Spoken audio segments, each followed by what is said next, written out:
Folks, we have traveled to the second floor here of the Lincoln home, and the first room that we have gathered in here is the guest room here. And so this is where the Lincolns would open up their home and allow their guests to stay the night. And it was tradition in those days that the guest would receive the very best. You're actually going to see some items in this very room here that did belong to the Lincolns, such as this bed right here. It's the only bed in the home that was here during the Lincolns' time frame.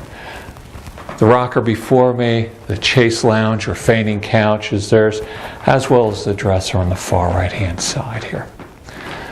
But Mary's half-sister Emily, she stayed in this very room right here. Mary and Emily were very close and very tight growing up. And she will open up her home, allow Emily to stay here. She'll stay here for about 6 months in this very room.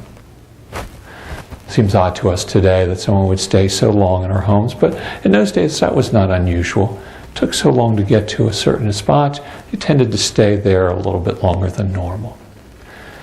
Now, as we're going to transition out of this room, you'll see a little nook off to your left. Right? We believe Mrs. Lincoln spent many an hour at that very spot.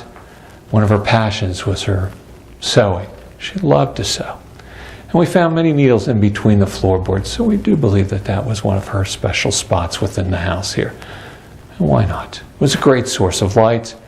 Plus, she could see what was happening right in her very neighborhood, have an understanding what was happening outside. Once you're done checking out the nook area, you can continue on into Mr. Lincoln's room, and we'll join up there.